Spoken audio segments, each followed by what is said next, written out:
Hello everyone, नमस्ते। म हुँ दिपा। हजुरलाई स्वागत छ इजी किचन रेसिपीमा। आजको रेसिपीमा मैले हजुरसँग शेयर गर्नको लागि छिटो मिठो बनेर तयार हुने क्रन्ची पकोडाको रेसिपी लिएर आएकी छु। आजको पकोडा भने हामी अन्डा र प्याज राखेर बनाउने छौं। सुरु गरौँ यसलाई बनाउनको लागि। यसको लागि मैले यहाँ दुईटा मिडियम साइजको प्याज लिए। अब यो प्याजलाई चाहिँ हामीले एकदमै मसिनो गरी काट्ने।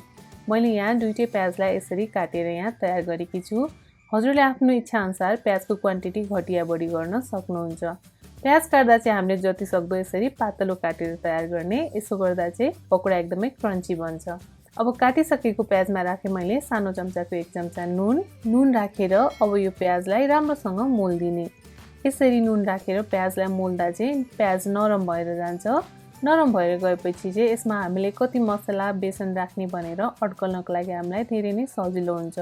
मैले यसलाई मोलेर यहाँ 1 मिनेट जतिको लागि मात्र छाडिदिएँ। नुन मोलेर 1 मिनेट जति राखिसकेपछि अब यसमा राख्ने मसलाहरू, जसमा लिए मैले कालो मरिचको धुलो थोरै, त्यसैगरी लिए सानो चम्चाको आधी चम्चा चिल्ली फ्लेक्स, यसैगरी यसमा राख्दैछु मसिनो गरी काटेको 2टा हरियो खुर्सानी, यो सँगसँगै राखेँ मसिनो गरी काटेको हरियो धनिया, यो सँगसँगै अब भने यसमा मैले राख्दैछु अदुवा। मैले यहाँ सानो अदुवाको टुक्रा लिएकी छु छिलेर। यसलाई चाहिँ मैले यसरी कोरेसँग कोरेर राख्दैछु। हजुरहरूले अदुवालाई पिसेर वा मसिनो गरी काटेर पनि राख्न सक्नुहुन्छ। अब भने यसमा मैले अदुवा कोरेर राखे सँगसँगै एउटा लसुनलाई पनि लिएँ। त्यो लसुनलाई पनि त्यसै गरी कोरेर यहाँ राख्दैछु। अदुवा र लसुनलाई यहाँ मसिनो गरी कोरेर राखिसकेपछि अब भने यसमा राख्ने हामीले अरू मसलाहरू, जसमा मैले लिएकी छु सानो चम्चाको आधी चम्चा जिराको धुलो, त्यसैगरी सानो चम्चाको आधी चम्चा रातो धुलो खुर्सानी राख्दा हजुरहरूले कतिको पिरो खानुहुन्छ त्यो अनुसार राख्नुहोला।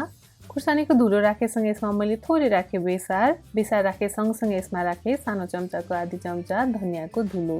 यो सबै मसलाहरू राखिसकेपछि अब भने यसमा राख्ने बेसन, मैले यहाँनिर ठुलो चिया चम्चाको 3 चम्चा बेसन लिएकी छु। यो सबै बेसन यसमा मैले राखिदिएँ। बेसन राखिसकेपछि अब भने यसमा राख्ने हामीले अन्डा।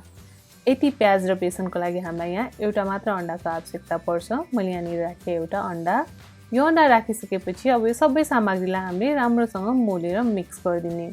हजुरले यहाँ भिडियोमा देख्न सक्नुहुन्छ यसलाई मैले पानी नराखिकन मोले। हामीले हालेको एउटा अन्डा र प्याजबाट निक्लेको पानीबाट नै यो ब्याटर बनेर यहाँ तयार भयो। मैले यो पकोडाको ब्याटर बनाउँदाखेरि दुईटा मिडियम साइजको प्याज, एउटा अन्डा, 3 ठुलो चिया चम्चा बेसनलाई पुग्ने गरी मसलाहरूको प्रयोग गरेकी छु। यदि हजुरहरूले यो सामानहरूको क्वान्टिटी घटी बढी गर्नुहुन्छ भने मसला पनि त्यही अनुसार हाल्नुहोला। ब्याटर बनेर यहाँ तयार भइसकेको छ। पकोडा बनाउनको लागि मैले यहाँ तेल तताउन राखेँ। तेल राम्रोसँग तातिसकेको छ।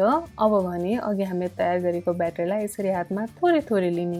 हजुरले यहाँ देख्न सक्नुहुन्छ र यसलाई हामीले यसरी थिचेर हल्का पातलो बनाउँछौँ यतिको। यसरी हामीले यतिको पातलो यो ब्याटरलाई बनाएर राख्यौँ भने पकोडा एकदमै क्रुम बन्छ, सबैतिरबाट क्रन्ची भएर पाक्छ।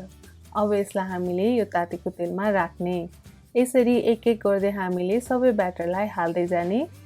तेल तताउँदा चाहिँ हामीले सुरुमा एकदमै हाई हिटमा तताउनु पर्छ। तेल राम्रोसँग तातिसकेपछि ग्यासको हिटलाई मिडियममा राखिदिनु पर्छ अनि मात्र यो पकोडाहरू बनाउन सुरु गर्नुपर्छ।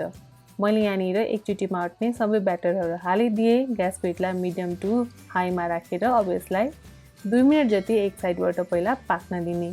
एक साइडबाट यो क्रन्ची भइसकेपछि अब यसलाई अर्को साइड यसरी बिस्तारै एउटा गरेर फर्काइदिने। सबै पकोडालाई फर्काइसकेपछि अब यसलाई हामीले अर्को साइडबाट पनि त्यसरी नै 2 मिनेट क्रन्ची हुने गरी पाक्न दिनुपर्छ। दुवै साइडबाट यो राम्रोसँग पाकेर अब तयार भइसक्यो। हजुरले यहाँ भिडियोमा देख्न सक्नुहुन्छ यसको कलर चेन्ज भएर यहाँ गोल्डन भइसकेको छ। यतिको भएपछि हाम्रो यो क्रन्ची पकोडा बनेर तयार छ। अब यसलाई निकाल्ने। आफूलाई मनपर्ने अचार, टमाटो केचप जेसँग पनि खान सक्नुहुन्छ। पानी पर्ने मौसममा त चियासँग तातो पकोडा झनै मिठो हुन्छ। हजुरले पनि यो छिट्टो मिठो अनि एकदमै थोरै सामग्रीमा बनेर तयार हुने यो पकोडाको रेसिपी एकचोटि अवश्य ट्राई गर्नुहोला।